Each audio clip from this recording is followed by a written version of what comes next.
শুভ সকাল আমার প্রিয় বন্ধুরা, সবাই কেমন আছো? আশা করছি তোমরা যে যেখান থেকে আমার এই ভিডিওটা দেখছো তোমরা সকলে ভালো আছো আর সুস্থ আছো। তোমাদের আশীর্বাদ ও ভালোবাসায় আমরাও না বেশ ভালো আছি। আমি টুম্পা, আমার নতুন একটা ভিডিওতে তোমাদের সবাইকে অনেক অনেক শুভেচ্ছা ও ভালোবাসা। আজকের দিনটা হলো শুক্রবার আর ঘড়ির কাঁটায় এখন ঠিক সকাল 6টা। তোমাদের সবাইকে সাথে নিয়ে আজকের ব্লগটা সকাল 6টা থেকেই শুরু করছি। সকালে ঘুম থেকে উঠে বাসি গ্যাসটা কিন্তু মুছে নিলাম। এরপরে বাসি থালা বাসনগুলো কলপাড়ে রেখে দিয়ে এসে এখন বাসি ঘরটাও ঝাড় দিয়ে নিচ্ছি। ওদিকে মেয়ে দেখো এখনও ঘুমাচ্ছে। তো চলো বন্ধুরা, আজকের ব্লগটা একটু স্কিপ না করে ব্লগটা প্রথম থেকে শেষ পর্যন্ত দেখতে থাকো। আশা করছি আজকের ভিডিওটা তোমাদের একটু হলেও ভালো লাগবে। এখন দেখো বাসি দুয়ারে আমি জলটাও দিয়ে নিলাম আর এরপরে সোজা চলে এসেছি কলপাড়ে। আর কলপাড়ে এসে দেখো বাসি থালা বাসন কটা ছিল সেগুলো এখন মেজে ধুয়ে পরিষ্কার করে নিচ্ছি। বন্ধুরা, তোমরা যারা এখনও আমার চ্যানেলটা সাবস্ক্রাইব করোনি প্লিজ তোমরা সবাই আমার চ্যানেলটা সাবস্ক্রাইব করে নাও আর পাশে থাকা বেল বাটনটা প্রেস করতে কিন্তু একেবারেই ভুলো না। পাশে থাকা বেল বাটনটাও প্রেস করে দিও, তাহলে সবার আগে ভিডিও নোটিফিকেশানগুলো তোমাদের কাছে পৌঁছে যাবে। সকালে ঘুম থেকে উঠেই দেখি চারিদিকে একেবারে অন্ধকারে ছেয়ে গেছে। আসলে কি বলতো, আমাদের এদিকে না ভীষণ নিম্নচাপ হয়েছে গো। আর বৃষ্টি তো এক ফোঁটাও হচ্ছে না আর প্রচণ্ড গরম, জানো, একেবারে অস্বস্তিকর একটা গরম। গরমে পুরো স্নান করেও ঘেমে নিয়ে একেবারে আবার একবার করে স্নান করে নিচ্ছি। এদিকে দেখো আমি বাসি কাজগুলো কমপ্লিট করে স্নান সেরে পুজোটাও দিয়ে নিলাম। চলো ওদিকে এখন সোজা রান্নাঘরে যাব। আসলে কি বলো তো, আজ তো শুক্রবার, মাম্মাম সোনার আবার স্কুল রয়েছে, তো সেই জন্য দেখো সকালবেলা একটু সসপ্যানে করে সেদ্ধ ভাত বসিয়ে দিয়েছিলাম। এদিকে দেখো সেদ্ধ ভাতটা হয়ে গেছে আর মেয়েও ঘুম থেকে উঠে এখন খেতে বসে গেছে। খাওয়া দাওয়ার পরে দেখো মাম্মাম সোনা রেডি হয়ে একেবারে গুটগালের মতো স্কুল চলে যাচ্ছে। ওকেও আমি এখন স্কুলে দিতে যাচ্ছি। চলো এখন মেয়েকে স্কুলে দিয়ে আসি, তারপরে বাড়ি ফিরে আরও অনেক কাজ রয়েছে, রান্না বান্না রয়েছে, সাথে ঘরের সংসারেরও কিছু কাজ বাজ রয়েছে। ফাইনালি মেয়েকে স্কুলে দিয়ে এসে আমি দেখো আবারও লেগে পড়েছি সংসারের কাজে। সত্যি কথা বলতে কি বলো তো, আমাদের মতো অভাবের সংসারে, দিন আনা দিন খাওয়া সংসারে, যাদের সংসারে নুন আনতে পান্তা ফোড়ায়, আমাদের মতো সংসারে কি হয় জানো তো বন্ধুরা, ইচ্ছে করলেও উপায় থাকে না। আমাদের মনে অনেক ইচ্ছে থাকে, অনেক অসম্পূর্ণ ইচ্ছেগুলো থেকেই যায়। কেন কি বলো তো, ওই যে আমাদের দিন আনা দিন খাওয়া সংসার, একদিকে টানলে আর একদিকে পিছু ফিরে তাকাতে হয়।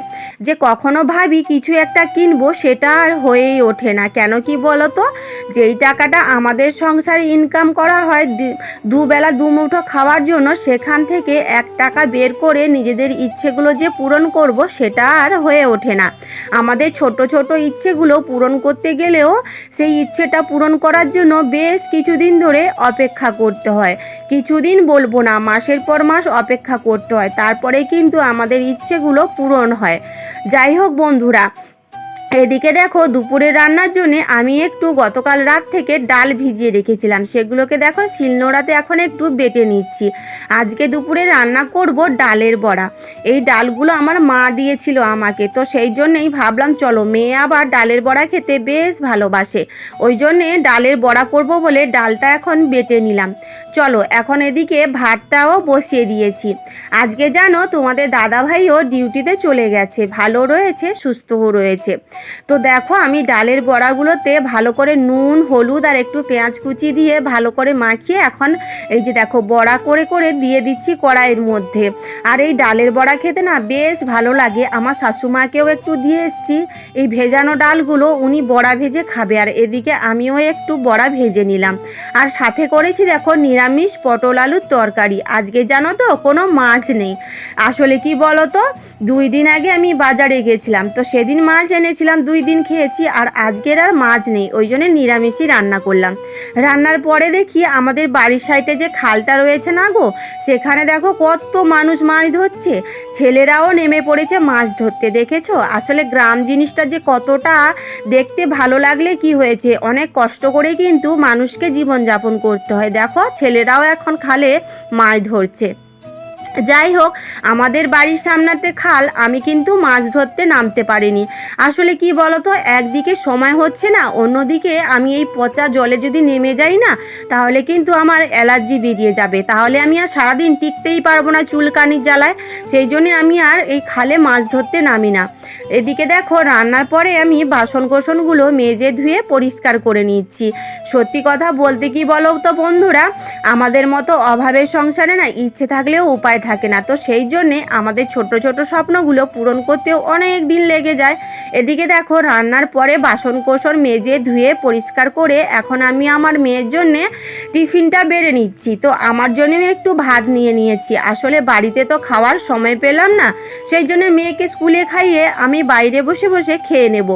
আর ওই যে বাড়ি ফিরতে ফিরতে 3টে বেজে যায়, তখন তো আর খাওয়ার কোনো এনার্জিই থাকে না। ওই জন্যে ভাবলাম চলো ভাতটাও আমার জন্য নিয়ে নিই, তাহলে ওখানে বসে বসে খাওয়া যাবে। চলো, এদিকে আমি ভাতটা বেড়ে নিয়েছি। গতকালকের ভিডিওতে অপর্ণা ব্লগ আমাকে কমেন্ট করেছে, দিদিভাই কেমন আছো? খুব ভালো আছি গো অপর্ণা। বাংলাদেশ থেকে রাত্রি গমেজ আমাকে কমেন্ট করেছে, দিদিভাই কেমন আছো? বাংলাদেশ থেকে কমেন্ট করছি।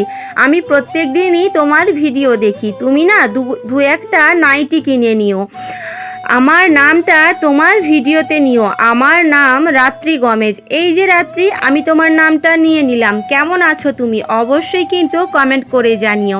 আশা করছি তুমিও খুব হ্যাপি হয়ে গেছো, তোমার নামটা আমি নিয়েই নিলাম। তো রাত্রি গমেজ, তুমিও খুব ভালো থেকো আর সুস্থ থেকো গো।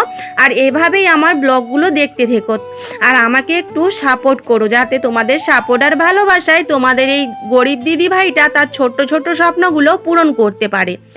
আবারও দেখো চলে এসেছি সন্ধেবেলা, মা মেয়ে মিলে চলে এলাম। শুভ সন্ধ্যা বন্ধুরা।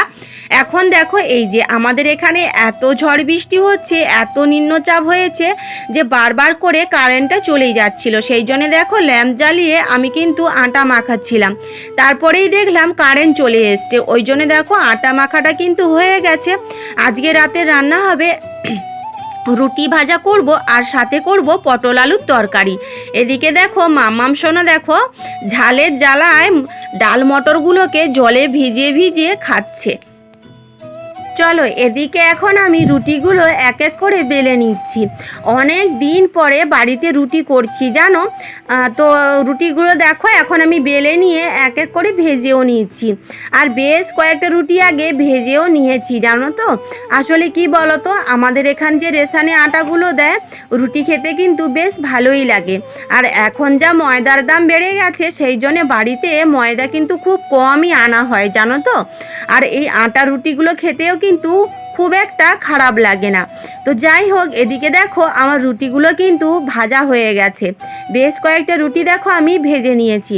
এখন এই রুটিগুলোকে গরম জলের মধ্যে আমি একটু হালকা করে ধুয়ে নেব।